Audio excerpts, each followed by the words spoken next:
Hello, I'm Graham Fitch, coming to you from Steinway Hall in London for Pianist magazine. Before I get started on today's lesson, I'm delighted to be able to announce that to our regular viewers and subscribers that we have a new free ebook featuring some of my masterclasses that you can access. You'll see details of it now on the screen. It's also linked below. Do download it, have a look at it, and let us know in the comments what you think. So today we're going to be talking about rubato and associated subjects. In other words, playing like non-robots.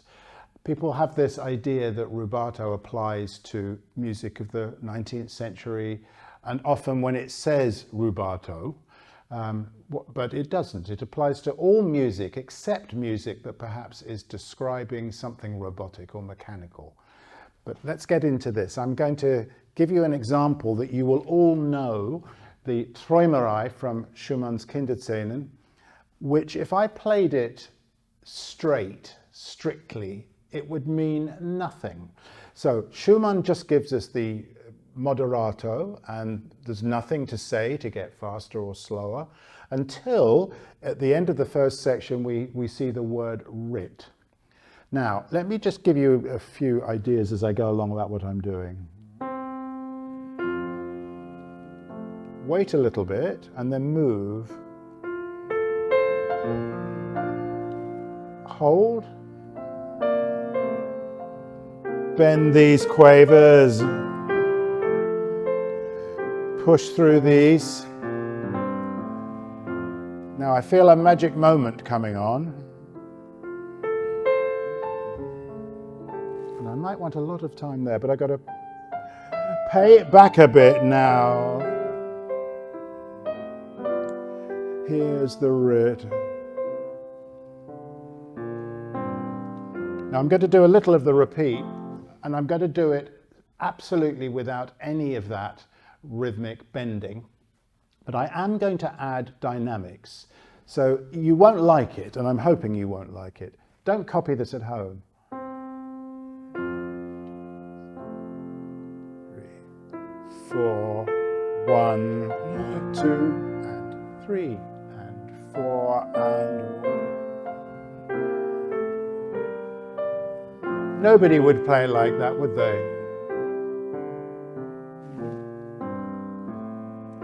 Horrible. So we need gentle rubato, which is very often natural. We would feel it, a little bit like in speech. When I'm speaking to you, there are certain words that I stress by delaying or perhaps giving a little bit of an accentuation to, and then other words which I pass through more quickly. Everybody speaks that way, and we should play music that way too. So I'm going to just introduce you to two different types of rubato, one of which has kind of died out in piano playing anyway. It still exists in popular music and some vocal music, which is where the left hand or the accompaniment stays strictly in time, and where the right hand or the singer or the violin does its own thing. So in other words, the singer or the vocal line and the accompaniment are not in sync. Now this is what we find described in Mozart and in Chopin, but nobody does it. I did a little bit of research into this, listened quite a lot, and I couldn't find one example of it. It seems to have died out. So the left hand and the right hand nowadays, we tend to follow each other. So when I've got my accompaniment, like any good accompanist, I will be listening to my singer, my violin, and play with them. The other type of rubato, which is the one we know about, is a subtle rhythmic ebb and flow, a kind of backward-forward movement. It's, again, I say, associated with the Romantic period, but we find it everywhere. Now, let me give you an example from the C-sharp minor posthumous nocturne of Chopin, the one that begins with this beautiful Once Upon a Time introduction. It's up to you to think, what is this story about? But just at the end, we've got this lovely dreamlike coda. Listen to the left hand. It's written in eighth notes. Those are quavers. I'll play from a little bit before, maybe here.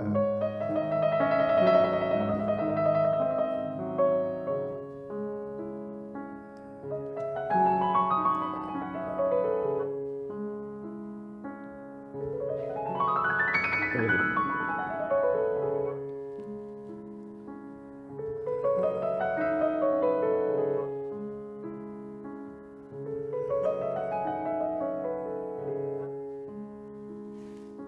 notice there that there was certainly flexibility in my left hand. It would be impossible to play those notes at the speed that they have to go and keep my left hand in time. So let the left hand be like the accompanist who will wait and accommodate the singer. Let me give you another example, very subtle type of rubato here from Mozart's K332 sonata. The slow movement, I'm going to show you a little bit of that. Now, I listened to forte pianists play this piece and I listened to pianists play this piece. And in all of them, there was a very subtle rubato, but in all of them, the left hand followed the right. I did find that sometimes we got a little bit more desynchronization between the hands with the forte pianists. So in other words, they didn't do.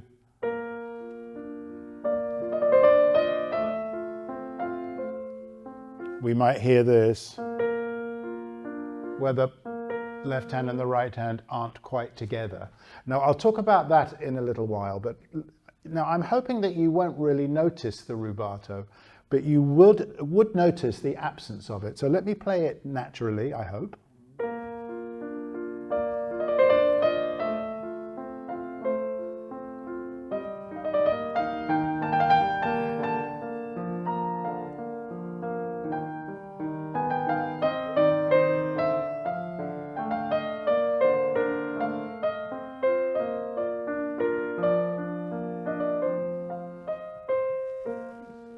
Did you notice the rubato? Well, in bar 2, I definitely want to move a little bit in the first half of the bar. I'm moving to the top of the scale, to the top of the figure. Let me not do that, and you'll hear that there's something not quite right about it. I'm playing with good tone, I think.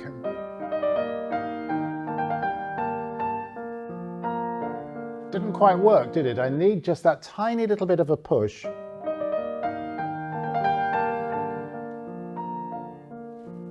And at the end of the phrase, I think I'm absolutely going to want a little bit of time. Not much, tiny bit.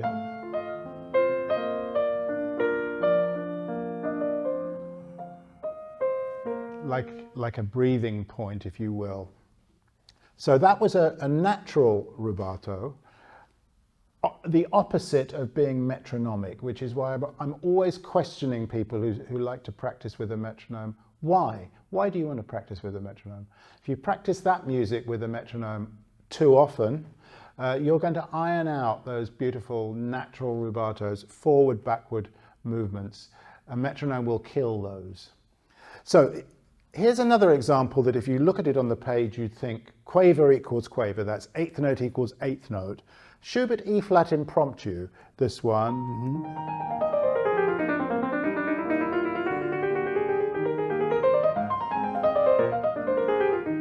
So there's a beautiful change of harmony to E flat minor at bar 25. Let me play a little bit before it.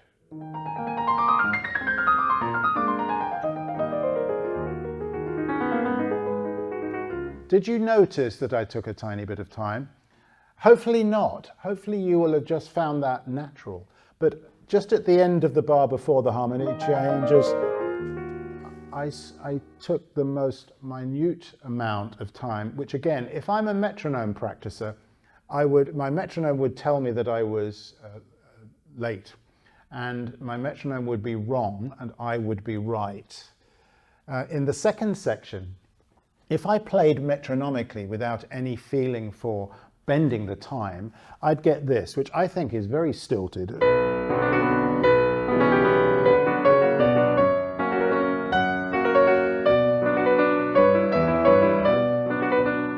So you heard there, 1, 2, 3, 1, 2, 3, everything equal.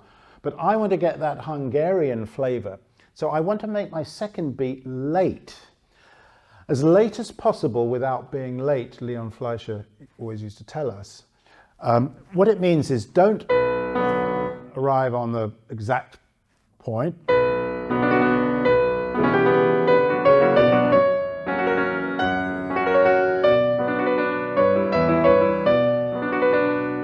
And then what I have to do to pay back is I have to play the triplet a little faster. So that's pedestrian.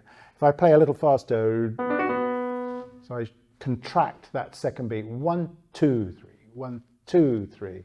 And that brings the flavor of this section out. So again, be very careful with too much metronome practice. I said I was going to talk a little bit about the desynchronization of the hands that we hear so often, not only in romantic music, but all through music, all through keyboard music. If you listen to harpsichord players, very rarely will you hear the hands synchronizing together. So I'm thinking of something that, like the Goldberg variations on the piano. We tend to play together.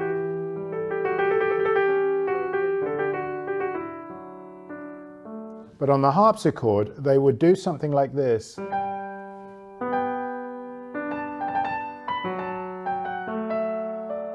Can you hear how the hands aren't together? And you may be thinking, yeah, why don't they play hands together?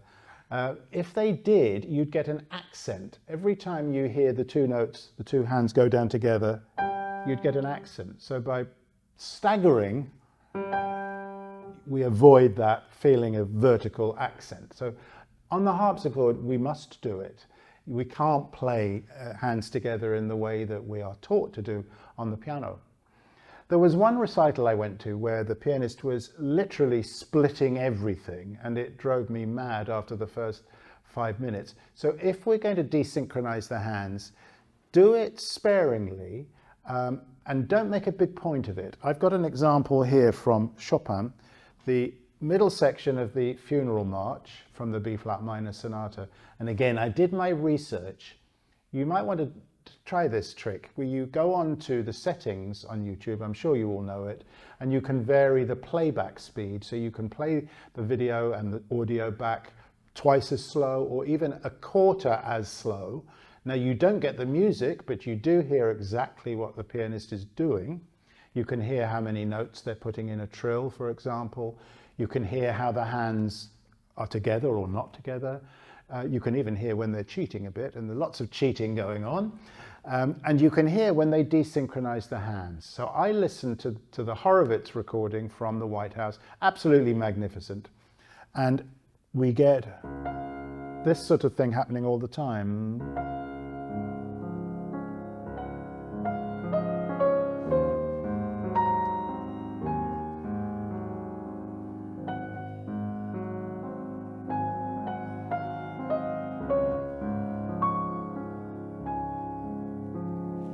I don't think you would find that offensive, would you? Because I didn't take too much time over it, but just enough. I don't think any of these notes were together. Let me try playing them together.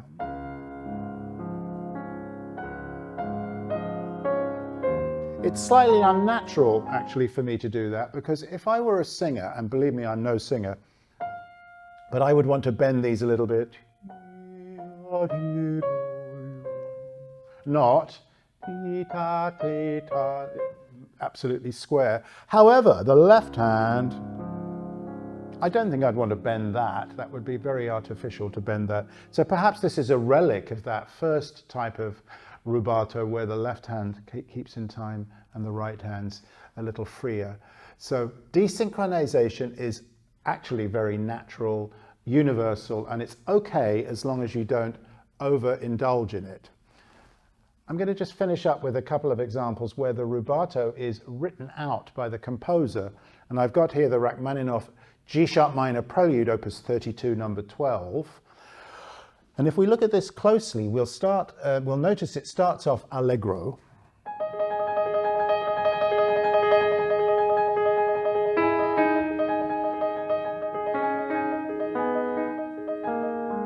And then there's a ritenuto to a meno mosso, so tempo 1 to a tempo 2. And then I'll play again in a minute so I can show you. And then we have a bar of meno mosso, slower tempo, and then accelerando. So the next bar takes us gradually back up to our tempo 1. So he's going in and out of tempo 1, tempo 2. Let me just illustrate that.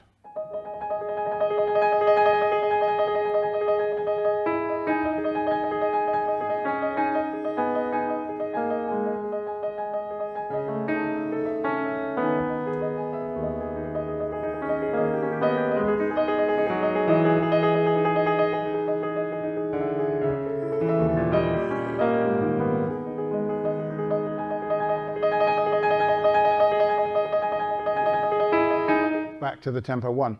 Could you feel that? It was actually quite natural the way it feels. But I do have to notice these markings because Rachmaninoff has written out the rubato. It's almost as though he doesn't trust us to do it ourselves. Let me just quickly go to the leggerezza of Liszt, the opening, the concert study in F minor, leggerezza, which is marked a capriccio, in other words, as you will. And it's an introduction that leads to something that is quasi allegretto, strict. What I like to do with this is to do the first group under the tempo, slowly. And now maybe a little more.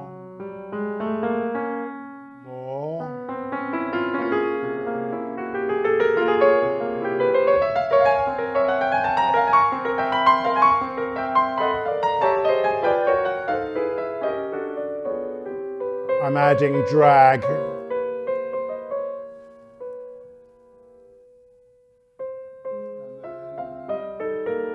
Then it's our tempo, then it's strict. So what that timing does from slow to fast, back to slow again, is it creates this beautiful arch, a kind of a tempo arch that takes us from one speed to another naturally, very free. The composer has asked us to do that.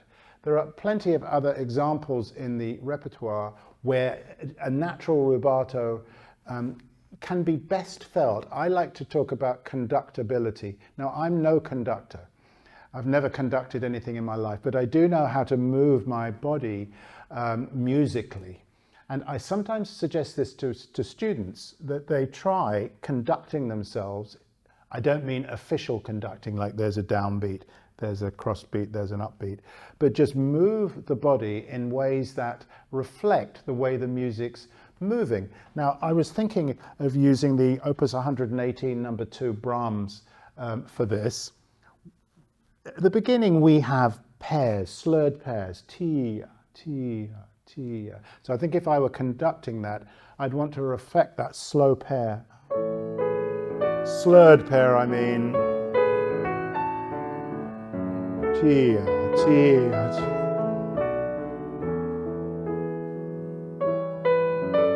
Maybe move forward, stretch.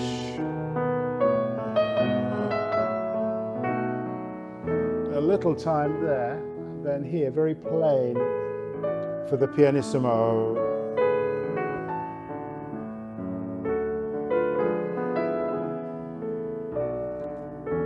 More intimate, stiller.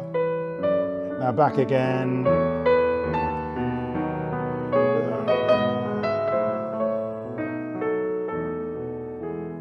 Now a little more movement. We find longer phrases. Can you feel me moving?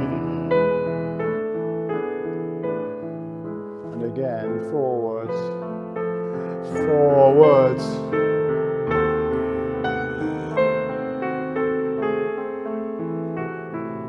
Now a long phrase, move, move, backwards,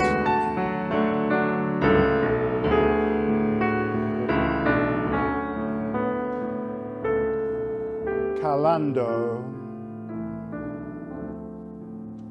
and now some sort of a waltz, 2, 3, 1, 2.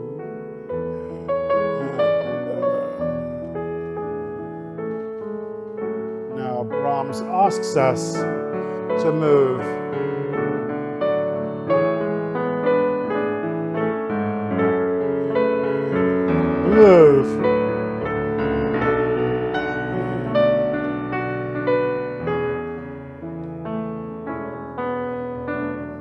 slower, payback time. And in the middle section, we find triplets, which have a natural inclination to move.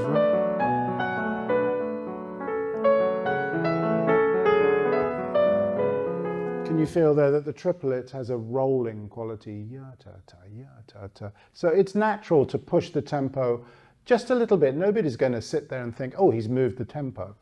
But these are all natural variations in timing that could come under the umbrella of rubato. So I hope that's given you a few ideas, and do enjoy the suggestions. Leave the comments in the comments below, and I look forward to seeing you soon. Thank you so much for watching.